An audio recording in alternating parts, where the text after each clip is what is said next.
Today, I want to speak to you about someone who was, morally speaking, running the red lights. It's, of course, King David in the Old Testament. I'm going to read to you from 2 Samuel chapter 11, verse 3, where we read this. So David sent and inquired about the woman, and someone said, "Is this not Bathsheba, the daughter of Eliam, the wife of Uriah the Hittite?" King David was the greatest monarch ancient Israel had. David backslid more than once in his life, but 2 Samuel 11 describes what most believe to be his worst season of shame. One day David was on his balcony when he saw the alluring image of a beautiful woman bathing. Now, it should have stopped right there. It might have been that David's worst sin was entertaining a lustful image and impure thoughts, if he had stopped then. But he didn't. David went further, and in 2 Samuel chapter 11, verse 3, we see him take deliberate steps in the wrong direction. Verse 3 tells us, "So David sent and inquired." David could have ended the temptation on his balcony. Instead, he put himself into a more tempting situation by following up on this attractive woman. Many an adulterer has looked with regret upon the moment that they decided to pursue rather than to deny the temptation. Nevertheless, God did not give up on David.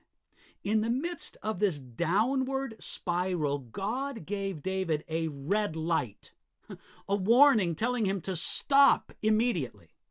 The warning came in the form of the response to David's inquiry. Someone told him, "Is this not Bathsheba, the daughter of Eliam?" David learned that her father was Eliam, one of David's mighty men. That's in 2 Samuel chapter 23.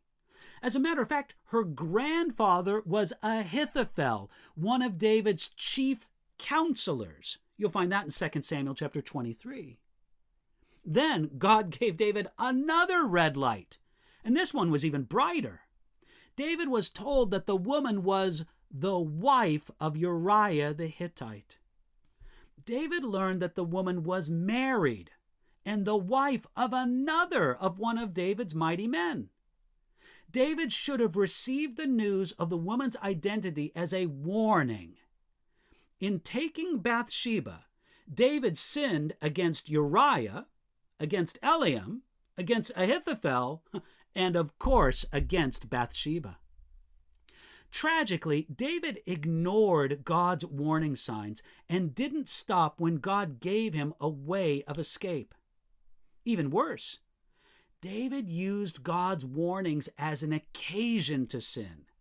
He pressed the gas pedal and sped through the red lights.